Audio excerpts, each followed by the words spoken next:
Alright, I wanted to do a presentation on building a Plex Media Server. This isn't going to go into detail about how to install Plex so much as talking about a recommended architecture.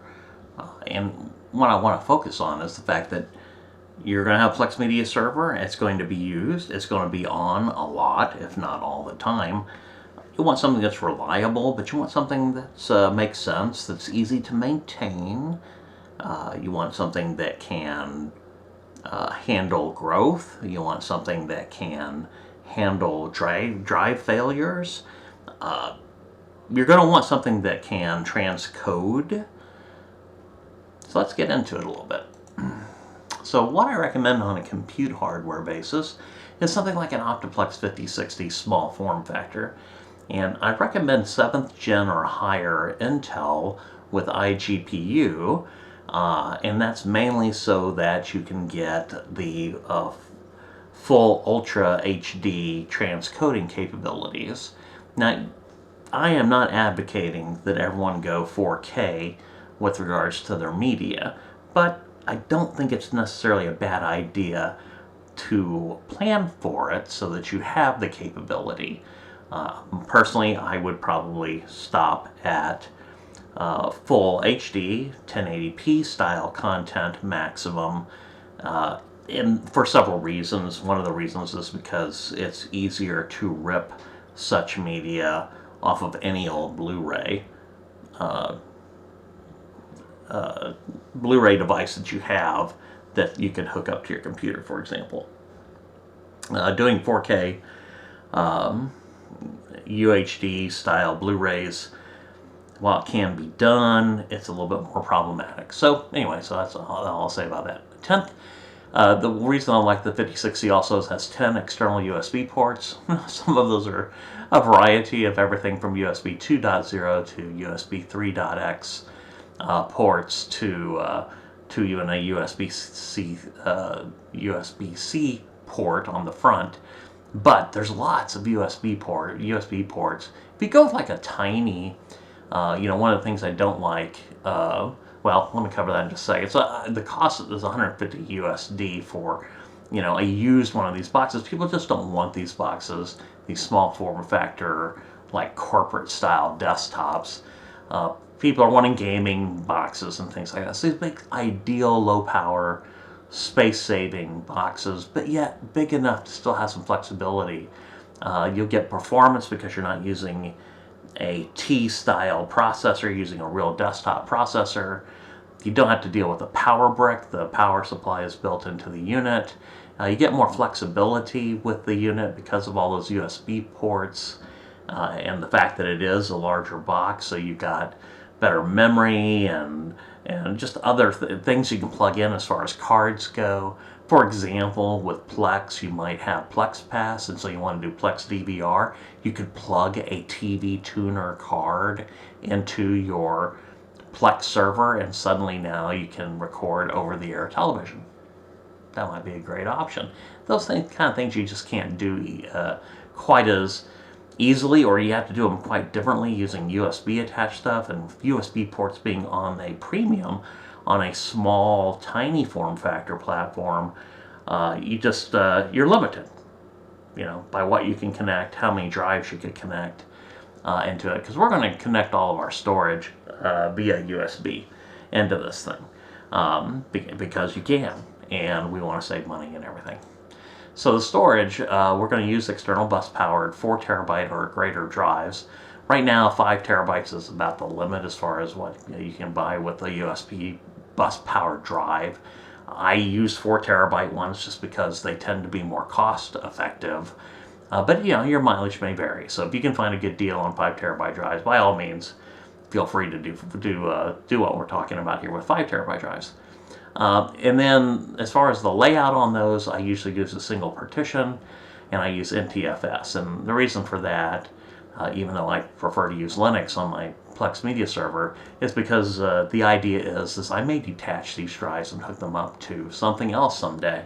So by using NTFS, if I want to plug it in, for example, into my Roku or directly into a television, the chances of those devices handling NTFS are high, much higher than handling a Linux native file system. So, and then I use volume labels unique to the drive, so I can identify the drive, and that's for the purpose in Linux of being able to easily set up auto mounts for these drives, so that the drives can easily be unplugged, disconnected, reconnected, and you'll see why in a minute. Look for the sales. I would love to wait for the sales for the 4 terabyte drives are $80 US or less for brand new drives, and then obviously nothing's free. So if you want 20 terabytes of media storage, you're going to buy 5 of these 4 terabyte drives. So it looks kind of expensive, but that's just the cost of storage, right? Obviously, if you go SSD, it would cost a lot more. So HDDs are cheap, they're higher capacities, and at the same time, you don't need the speed of SSD when we're talking about media transfers. So as SSDs come down in price, sure, convert over to whatever you want. But right now, because of cost, I'm going to say no. You don't need a $200 4 terabyte drive or whatever. You can go with the cheaper stuff. There are higher capacity HDDs out there, so you could actually hook up an external drive that's got 20 terabytes on it, all in one drive. You could do that. It's going to be powered though. It's not going to draw its power from the unit, so it's not going to power on when you power on the device, the Plex Media Server. It's going to have its own independent power and power brick and everything else you have to deal with. So it is an option. It is out there. You can certainly do that. I don't recommend it just because I don't need yet another power brick dangling at my feet. But up to you. I always recommend that when you're dealing with media, just because it takes you a while to gather your media, and rip it or whatever, that's a lot of work. There's a lot of equity, sweat equity that you put into building up your Plex Media Server. So you want to make sure it's backed up somehow. So what I do is have this backed up to a same identical set of 4 terabyte drives on what I call my ripping station. And it's a separate box, and it's the box that has like my DVD and my Blu-ray units in it, so that I can effectively rip my movies and shows. And so that's my ripping station, and I copy all that data to the 4 terabyte drives that are connected there. And so it does double the cost of your storage, but it's backed up. And it's just, when you think about how long it takes to gather media, do you really, really want to have to do it all over again? And hopefully the answer is no. In fact, a lot of people get out of the Plex business because they don't set their systems up correctly, and they end up paying gobs and gobs to streaming services, of which the content is variable. Whether it's going to be there another month or two, or it's ever going to be there, right? Or you end up having to subscribe to everything, in which case you're paying hundreds of dollars a month, in fees, just so you can get the content that you like, and then you're never sure, day to day, what's going to change, what's going to be available. So here's an overview of how I work. I'm on my ripping station. I got the DVD, I got the Blu-ray. So we're at step number 1. I'm going to rip that into these drives, 1, 2, 3, 4, and 5. I call them 1, 2, 3, 4, and 5 prime, the ones that are sitting on my ripping station. And then from there, I take those files that I rip for like drives. So if I copied this particular file into folders on drive 3, I would then copy that exact same file into a corresponding folder, identical, on drive 3 on my Plex server.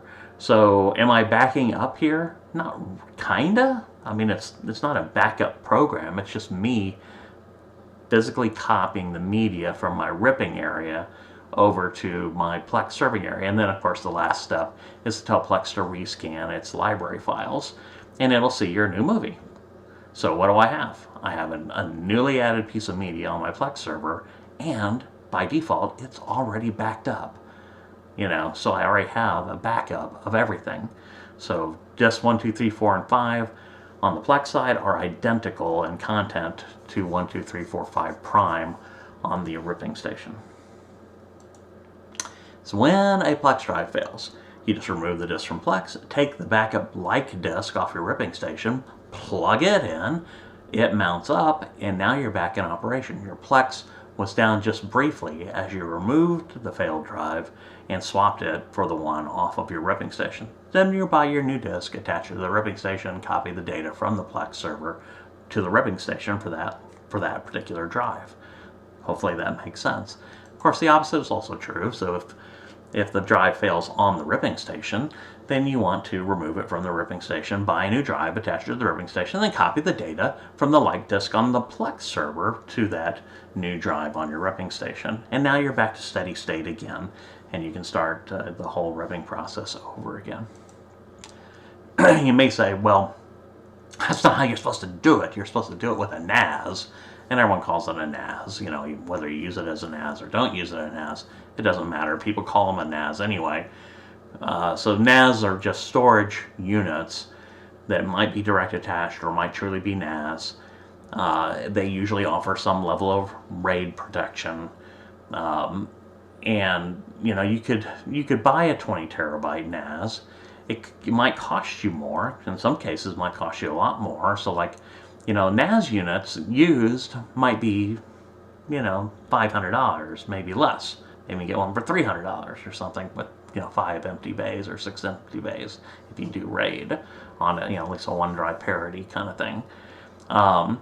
So, you know, but once you buy brand new, they're pre-populated with 20 terabytes, they're usually, you know, $1,000, $2,000, right? So, and then you have to figure out, you know, just RAID costs. If you're going to do RAID because you think that's important, if it has to be RAID, then there's some kind of parity drive usually involved, if not full mirroring, which would be very expensive, a replication of all the drives. So you got to count that kind of cost in there. And then electricity, you know, the NAS unit, if it has to be on all the time, hooked up to your Plex server, you might find that your Plex server, which might occupy 30 watts or less, right? Some of those Intel CPUs can draw just sip electricity, so they might even be talking 10 watts or less.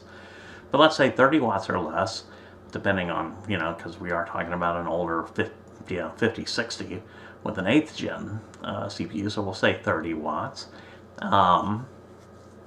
That NAS unit alongside, you know, that, or worse, you have to buy a NAS unit, which again is going to cost more, that has a higher powered CPU in it that's capable of transcoding. And then you have these ones that run off of ARM, and then the version of Plex is very specialized, and sometimes you lose support. So you may have Plex that you install on it, and then over time Plex drops it, drops support for that particular NAS unit. And then, of course, all along, RAID or no RAID, you still have to have backups. So can you do it this way? Sure. Do you have a need for a NAS? You might. So in other words, a NAS just as a general purpose NAS, not something just for your media serving. Then maybe you're doing virtual machines, maybe you've got, you want to have a share across your household where people can drop files. You may have a need for a NAS. So that's something just to consider. I'm going to tell you, it'll probably be more expensive. Do you really need 24/7 reliability? That's where the RAID comes in. You're trying to mitigate the problems that are caused by drive failure by keeping the storage brick running. And, you know, in the case of a full NAS scenario where you're using it for more than just Plex, that might be very true. You may need that 24. So it's a question. Do you really need 24/7 reliability? And your answer might be yes. And you may need network storage. You may need to use something, you know, for VMware or you know, KVM or some kind of hypervisor cluster. That's fine, you know, but just analyze that and realize that whatever you're doing there probably is going to be more expensive. And then scaling it could get expensive, right? So you can buy a solution and then you need to make it bigger. Are you going to buy yet another NAS? You know, so anyway, and long outages, and I say that just because reorganizing data, growing data. Well, some of these NAS units make it somewhat possible. A lot of times just reordering the data to refactor your storage can take an incredibly long time, especially with our large drive sizes, like if we're talking about 20 terabyte scenario. Excuse me. So just some things to keep in mind. So what I presented here is something that's reliable. It's backed up by definition. It's easy to set up and run. The base cost is about $550, but that varies depending on how much storage you want to have, right? But that $150 for the used Optiplex server shipped, I think, is a really good deal. And you get transcoding and everything along with it. Assuming you have a ripping station already, some kind of computer that has a DVD and or Blu-ray in it from which you're going to rip your media, all you have to do is consider the additional cost of the replicated storage for the backup, what you're ripping to before you copy it over to the Plex server.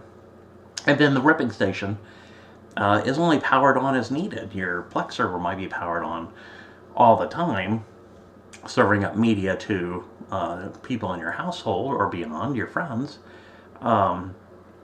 But your ripping station, it's your desktop. And it may only be powered on when you need it to be, you know. And then I wanted to show you that failure events, either way, whether it be a drive failure on the Plex or a drive failure on your ripping station, they're pretty easy to handle and fast. So I hope that kind of gives you some ideas of, you know, how you could build a Plex server with backups on the cheap. So we're talking $950 for 20 terabytes of reliability versus buying a NAS with 20 terabytes and paying, you know, over $1,000, maybe even over $2,000 for that. So you're going to save some money doing it this way. Again, just an idea. Excuse me. So, hope you enjoyed this video.